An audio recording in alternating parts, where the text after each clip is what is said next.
నిన్నొక అది నా స్టూడెంట్ వచ్చాడు కలికి. ఇదిగో ఓకే మళ్ళీ ఇంకో సార్. సెపరేట్ ఆడియో ఫైల్ చేయడం నాకు ఇష్టం లేదు. నిన్నొక స్టూడెంట్ వచ్చాడు. నిన్న ఓకే. జరిగిన ఇన్సిడెంట్ చెప్తాను. ఓకే ఇది సార్. కరెక్ట్ అయితే నువ్వు యెస్ సార్ అని చెప్పి నువ్వు సపోర్ట్ చెయి. Otherwise you you you may disagree with me. నువ్వు అన్నిటికి యెస్ సార్ అనాల్సిన అవసరం కూడా లేదు. You can differ with me అంటున్నాను. ఓకే నిన్నొక సార్. స్టూడెంట్ వచ్చాడు. ఓకే. వాడు బెంగుళూరులో articleship. Cleared his okay. CPT and CA inter with flying colours. Of course అప్పట్లో సీఏ ఇంటర్ కాదు ఐపీసీసీ. ఐపీసీసీ. ఓకే. బెంగుళూరులో ఆర్టికల్స్. ఆర్టికల్‌షిప్ అయిపోగానే సీఏ ఫైనల్ పాస్ అవ్వట్ల. వాడు ఓహ్! గుంటూరొచ్చి ఇక్కడ 2 అటెంప్ట్స్ ఈ స్టడీ హాల్‌లో ఉండి చదువుకొని 2 అటెంప్ట్స్ ఫెయిల్ అయ్యి ఇప్పుడు అడ్మిషన్ కోసం వచ్చాడు. నేనేమన్నానంటే, "అరేయ్! ఇక్కడి నుంచి తిరుపతి వెళ్దాం." తిరుపతి దేనికోసం వెళ్తాం? సైట్ సీయింగ్ వెంకటరమణ కోసమా? స్వామి. లేదు టెంపుల్ వెంకటరమణ స్వామి టెంపుల్‌కి. కదా! వెంకటేశ్వర స్వామి టెంపుల్ కోసం వెళ్తాం గదా! ఇక్కడి నుంచి అవునవును. బండేసుకొని వెళ్ళి తిరుపతి వెళ్ళి టెంపుల్‌కి టెంపుల్‌కి Tirumala టెంపుల్‌కెళ్ళకుండా కిందేదో కిందేదో Venkateswara Swamy temple local temple ఒకటుంది. అది చూసొస్తామా? లేదు సార్. మనం మెయిన్ వెళ్ళేది వెంకటేశ్వర దేనికోసం Swamy Tirupati main temple. Venkateswara Swamy temple which is on the hill. Tirumala పైన. తిరుమలలో దానికోసం ఆ! కదా ఎళ్ళేది.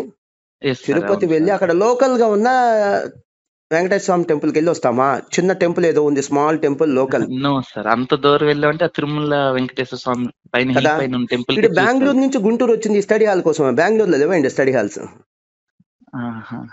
బెంగుళూరులో లేవా స్టడీ హాల్స్? ఉన్నాయి గానీ ఇక్కడ ఆ! గుంటూరుకొచ్చినా మాస్టర్ మైండే జాయిన్ అవ్వాలి అంతే సార్. కదా! ఎంత ఆ! ఫూలిష్ ఇప్పుడు ఫైనల్ స్టూడెంట్స్ కూడా అంత ఫూలిష్‌గా చేస్తుంటే స్టడీ హాలోళ్ళ తప్పు కాదు ఇక్కడ. ఇక్కడ తప్పుంది స్టడీ హాలోళ్ళదా? మన స్టూడెంట్స్‌దా?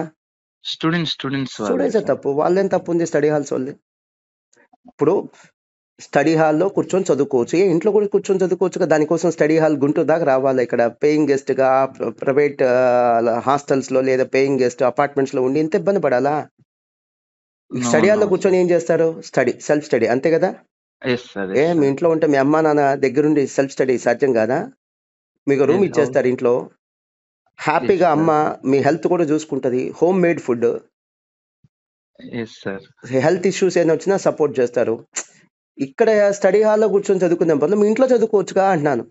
అవునవును. అంటే గుంట్ గుంటూరుకొచ్చావంటే కంపల్సరీ అంటే రివిజన్ ఎగ్జామ్ జాయిన్ అవ్వాలి. అంటే మనం కదా! స్టడీ హాల్ కోసం తిరుపతి బెంగుళూరు ఎళ్ళినప్పుడు నుంచి రావాలా అంటున్నాను. అవునవును.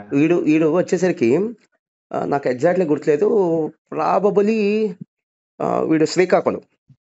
ఓకే. సో, శ్రీకాకుళం నుంచి బెంగుళూరు ఎళ్ళాడు ఆర్టికల్స్ ఓకే.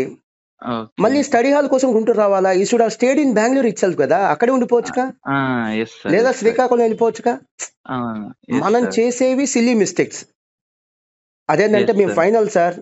ఎందుకు సార్ మాకు రెస్పెక్ట్ ఇవ్వరు? మాకు రెస్పెక్ట్ ఇవ్వాలి గదా! ఎట్సెట్రా డిమాండ్ జేస్తారు. మరి ఫైనల్ స్టూడెంట్స్ ఆ మెచ్యూరిటీ కూడా చూపించాలిగా. Yes sir. యెస్ మీరేమో సార్. ఇప్పుడు మీ పేరెంట్స్ సపోజ్ యెస్. ఒక ₹5,000 ఇచ్చి ఏదైనా అడిగారనుకో ఏమంటారు మీరు మీ పేరెంట్స్? అమ్మా మేము ఫైనల్‌కొచ్చామమ్మా ఇంకా ఇయన్నీ ఏంటి అని అంటారా లేదా? Yes sir.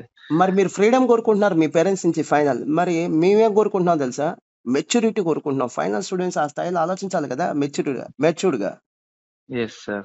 గొప్పగా ఆలోచించాలి గదా! Quality yes. డెసిషన్ మేకింగ్ ఉండాలి గదా! Yes sir. నీకు ఫన్నీగా అనిపించట్లేదు బెంగుళూరులో ఆర్టికల్స్ చేస్తున్నవాడు గుంటూరుకి స్టడీ హాల్ కోసం రావటం. బెంగుళూరులో స్టడీ హాల్స్ లేవా? బెంగుళూరులో ఉంటే శ్రీకాకుళంలో కూడా ఉంటాయి స్టడీ హాల్స్ మరెందుకు అది. ఇక్కడి దాకా రావటం? ఆ! అదే. పోయింది. ఆడికి 2 సార్లు పోయింది అనవసరంగా. ఓకే. రిపెంట్ అయ్యి వాడు జాయిన్ అవుతే ఏమైనా ఉపయోగం ఉందా? మళ్ళా బ్యాక్ చేసుకోలేం 1 ఇయర్ ఇప్పుడు నీకు అలాగని రిలయన్స్‌లో జాబ్ వచ్చిందన్నావు కదా! ఇప్పుడు ఆఫ్‌లైన్‌లో రిలయన్స్‌లో 10,00,000 రిలయన్స్‌లో వచ్చింది జాబ్. నీ సీటీసీ. 9 9,00,000 లాక్స్. నీ సీటీసీ. ఓకేనా? Yes sir. యెస్ నువ్వు సార్. 30 ఇయర్స్ జాబ్ చేస్తే 30 యెస్ ఇయర్స్ సార్. జాబ్ చేస్తే అట్‌లీస్ట్ యెస్ నీ సార్. రిటైర్మెంట్ అప్పుడు లాస్ట్ సాలరీ ఒక 40, 50 లాక్స్ అన్నా అయిద్దా లేదా? అవుతది సార్. అవుతది. ఆ! అంటే 40-50. అంటే నువ్వు 2 అటెంప్ట్స్ కోల్పోవటం వల్ల నువ్వు కోల్పోతుంది 9,00,000 10,00,000 కాదు. 40,00,000 50,00,000 ఓకే నువ్వు సార్. తీసుకున్న రాంగ్ డెసిషన్ వల్ల నువ్వు పోయింది ఎంత? నీకు పోయింది ఎంత? 40, 50,00,000 యెస్ సార్. నేను ఆ స్టూడెంట్‌కి చెప్పిందది.